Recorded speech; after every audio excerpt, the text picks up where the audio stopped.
Benar tidaknya kisah Pasundan Bubat sebagai fakta sejarah masih simpang siur.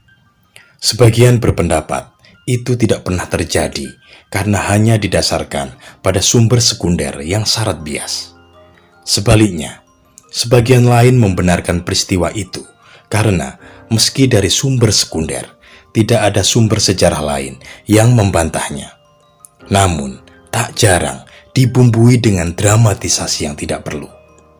Anehnya, hubungan Sunda-Majapahit setelahnya seperti tidak terganggu sama sekali. Dengan menelusuri baik jejak tertulis maupun arkeologis abad 15, kita akan dapatkan gambaran keharmonisan hubungan Majapahit Sunda pasca spekulasi peristiwa Pasundan Bubat ini.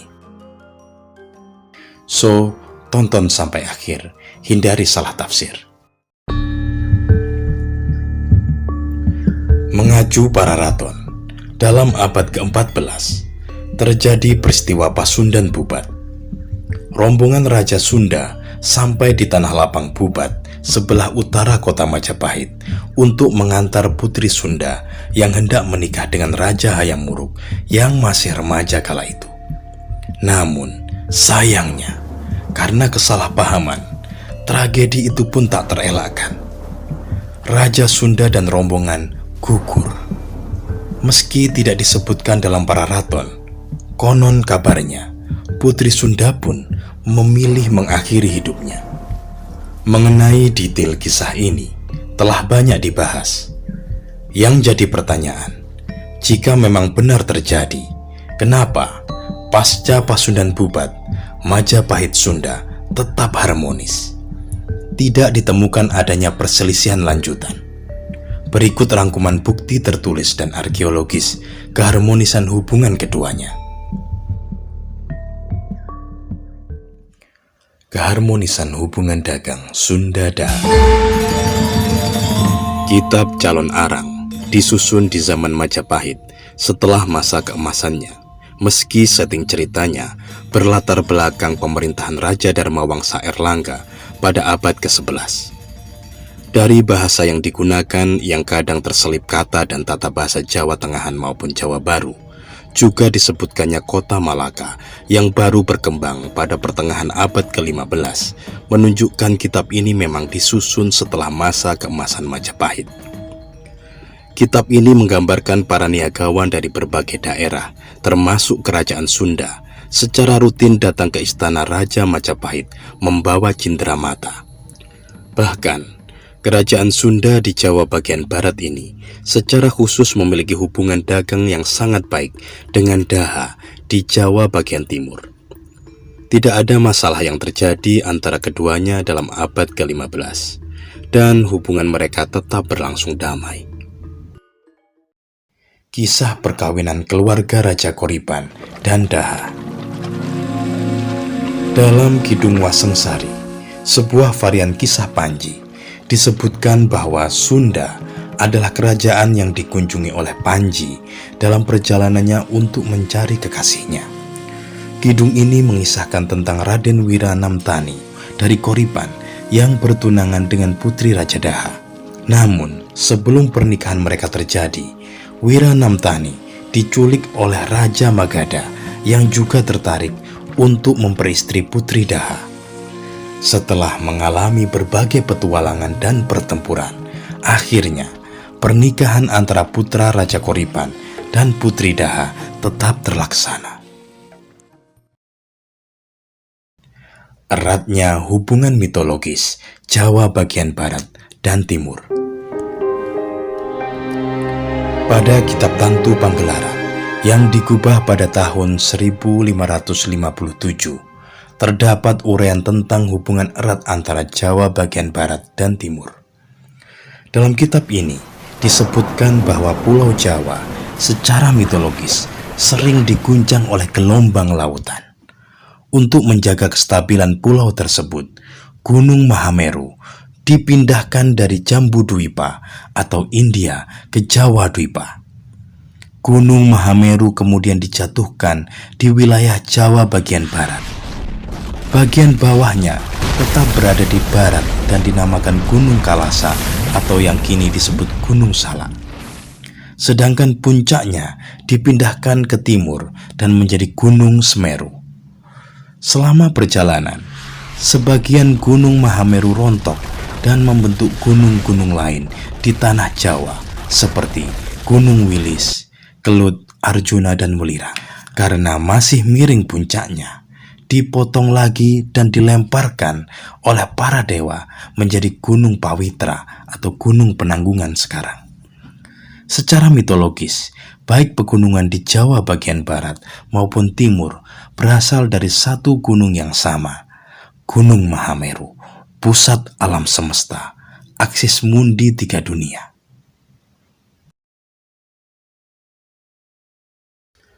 Hubungan keagamaan Tatar Sunda Majapahit.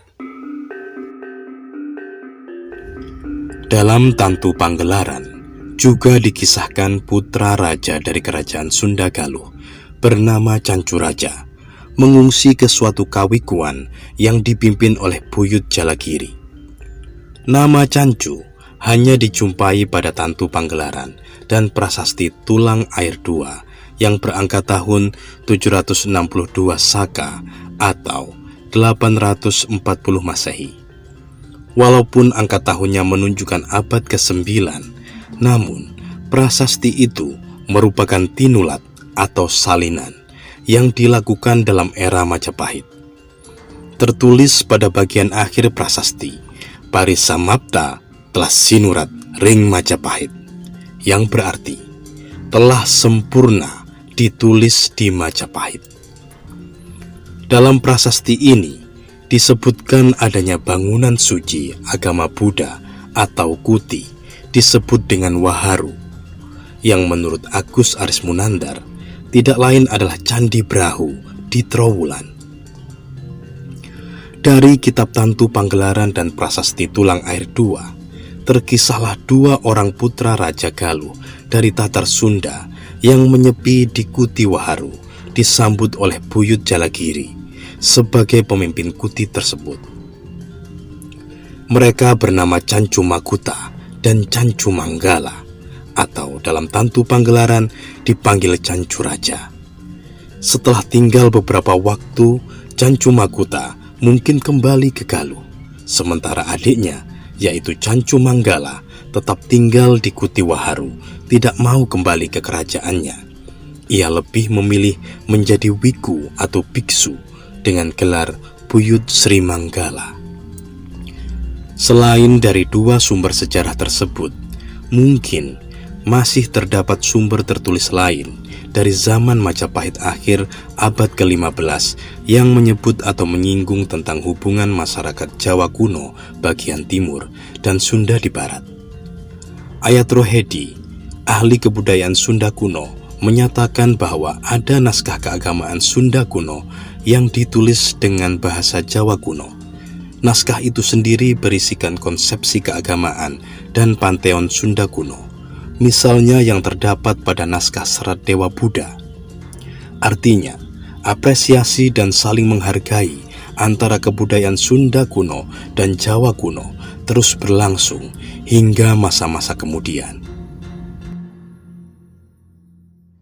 Keamanan niaga Sunda Jawa.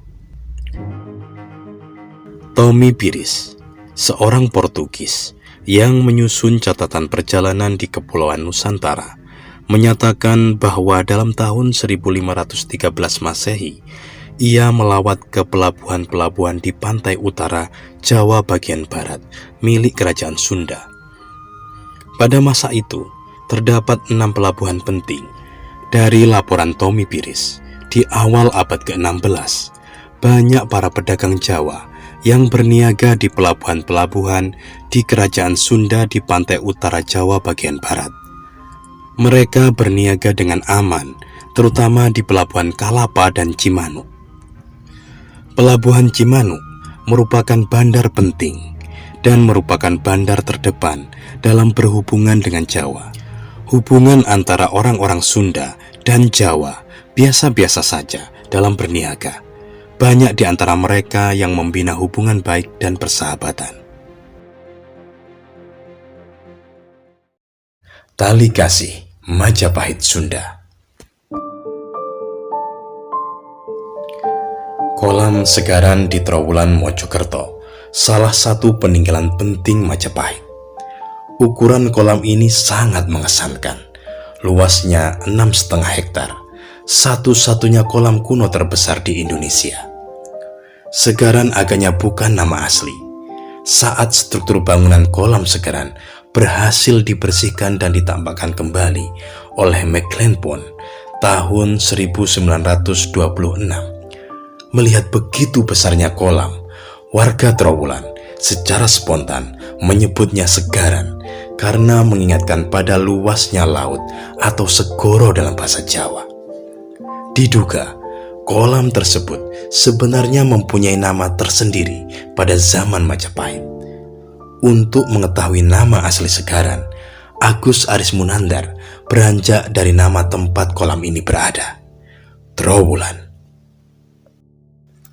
Menurutnya, nama Trowulan sangat mungkin telah dikenal sejak awal abad ke-19. Nama itu telah disebutkan oleh Wardenar yang meyakininya sebagai ibu kota Majapahit. Karena kolam Segaran berada di desa Trowulan, kecamatan Trowulan, dapat dipastikan dulunya area sekitar kolam ini bernama Trowulan. Bermula dari nama dukuh yang di kemudian hari berkembang menjadi nama desa, lalu nama kecamatan. Selanjutnya, timbul asumsi bahwa ada kemungkinan nama suatu daerah sebenarnya berasal dari nama tempat atau bangunan tertentu. Kemudian, ketika banyak orang mulai bermukim di sekitar tempat itu, lalu gugusan rumah penduduk itu dinamakan sesuai dengan nama tempat atau bangunan tersebut. Misalnya, Desa Sendang Duwur di Lamongan awalnya berasal dari sebuah kolam atau sendang di daerah dataran yang tinggi atau duwur, Sendang Duwur. Dan banyak lagi desa-desa lain memiliki pola penamaan yang sama.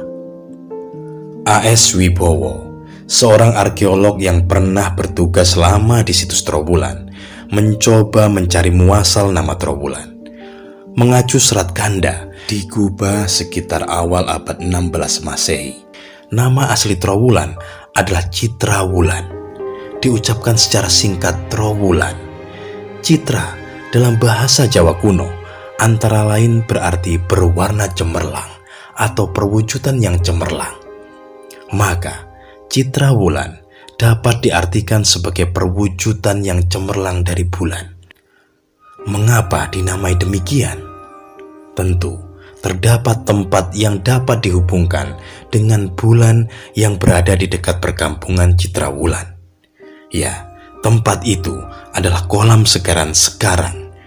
Jadi, dapat ditafsirkan nama kuno kolam tersebut adalah Citrawulan atau Trowulan. Lalu, apa hubungan sebuah kolam dengan cahaya bulan? Kolam Citrawulan di masa Majapahit merupakan tempat rekreasi penduduk kota pada saat bulan purnama. Pemandangan cahaya bulan yang memantul di permukaan air kolam Segaran sangatlah indah. Bahkan, menurut berita Cina, pada malam purnama yang cerah, penduduk Majapahit merayakannya dengan sukacita. Kaum perempuan bahkan membentuk barisan dan bernyanyi-nyanyi, ngamen di rumah-rumah orang kaya. Berdasarkan penelitian A.S. Wibowo, pembuatan kolam Segaran dan kolam-kolam buatan lainnya di kota Majapahit pada masa itu memiliki fungsi praktis sebagai pencegah banjir dan persediaan air. Meski demikian, pembangunan monumen seperti kolam Segaran juga dapat memiliki fungsi dan konsepsi keagamaan.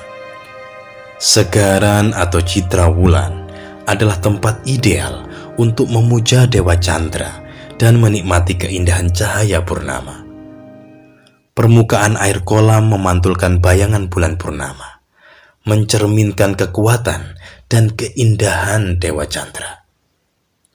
Jadi jelas, di samping untuk mencegah banjir, persediaan air, dan rekreasi, kolam Citrawulan memiliki fungsi sebagai tempat pemujaan Dewa Chandra.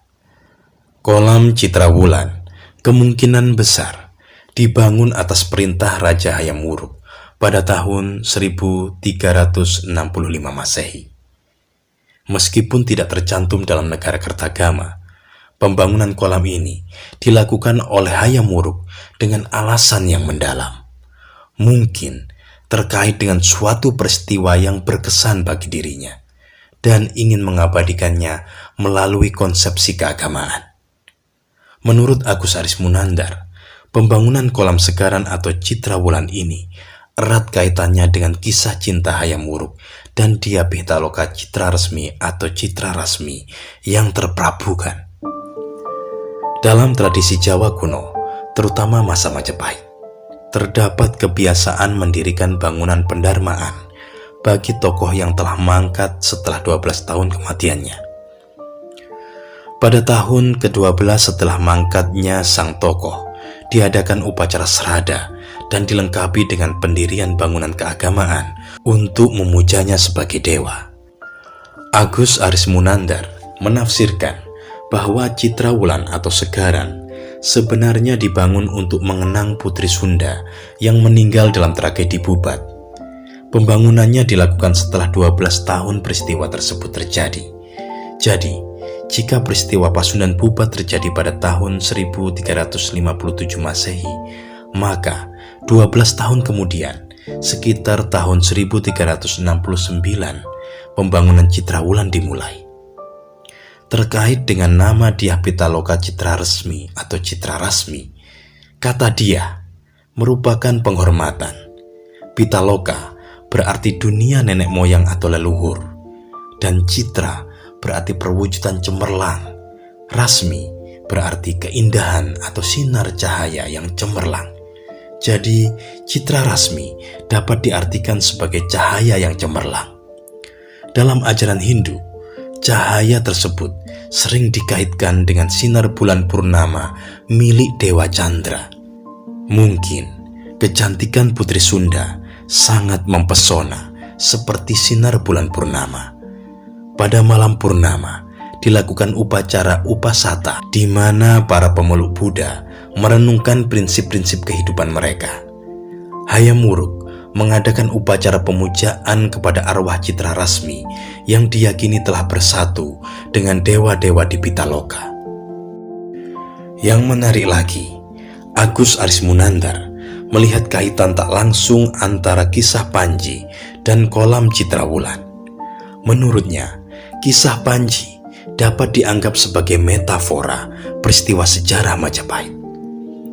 Kesetaraan kisah Panji yang sangat dekat dengan peristiwa Pasundan Bubat dapat dijumpai dalam kisah Panji Anggreni. Cinta Raden Panji Inu Kertapati, putra Raja Kahuripan, dengan Dewi Anggreni, anak Patih Kahuripan, kandas oleh maut. Raden Inu mengembara mencari jelmaan Dewi Anggreni yang telah wafat. Setelah mengalami berbagai pertarungan, akhirnya Raden Inu dapat bersanding dengan Dewi Sekartaji sebagaimana telah dirancang para dewata. Di bagian akhir cerita Panji Anggreni diuraikan bahwa pada suatu malam Raden Panji Inu Kertapati sebagai metafora Hayam Wuruk yang telah mempersunting Dewi Sekartaji atau Indu Dewi, sepupunya, putri Raja Panjalu, sedang bercengkerama di Taman Kedaton. Tiba-tiba, dari rerimbunan bunga asoka, keluar bayangan Dewi Anggreni, naik membumbung menuju angkasa yang dipenuhi gemerlap cahaya purnama. Raden Inu bersedih menyaksikan hal itu, lalu turunlah Dewa Narada dan mengatakan kepada Inu bahwa dirinya tidak perlu bersedih karena arwah Anggreni sekarang telah bersatu dengan Dewa Chandra. Kecantikan Anggreni menjelma menjadi sinar bulan yang sekarang menyinari pula diri Sekartaji. Kecantikan kedua putri pun telah berpadu satu. Oleh karena itu, Inu kemudian diminta untuk mengganti nama Dewi Sekartaji dengan nama Dewi Candrakirana. Arti kata Candrakirana sinonim dengan Citra Rasmi atau Citra Wulan. Apakah ini hanya kebetulan? Entahlah, semua ini hanya sudut pandang tafsiran Agus Arismunandar. Masih belum ditemukan peninggalan arkeologis yang memiliki kaitan langsung dengan peristiwa Pasundan Bubat. Terlepas benar tidaknya peristiwa Pasundan Bubat, yang pasti hubungan Majapahit Sunda secara umum berlangsung damai dan harmonis. Kalaupun memang benar terjadi kesalahpahaman, telah diatasi dan dilampaui secara arif bijaksana. Dengan kesadaran budaya luhur dan adiluhung, kesadaran spiritual mendalam, melebur lara menjadi daya dan cahaya cinta. Cinta yang menyemesta, melebur satu tanpa batas dan tak terbatas, tanpa syarat, tanpa pamrih, tali kasih sepanjang masa. Terima kasih leluhur, terima kasih Nusantara, terima kasih Indonesia. Sembah sungkem, rahayu.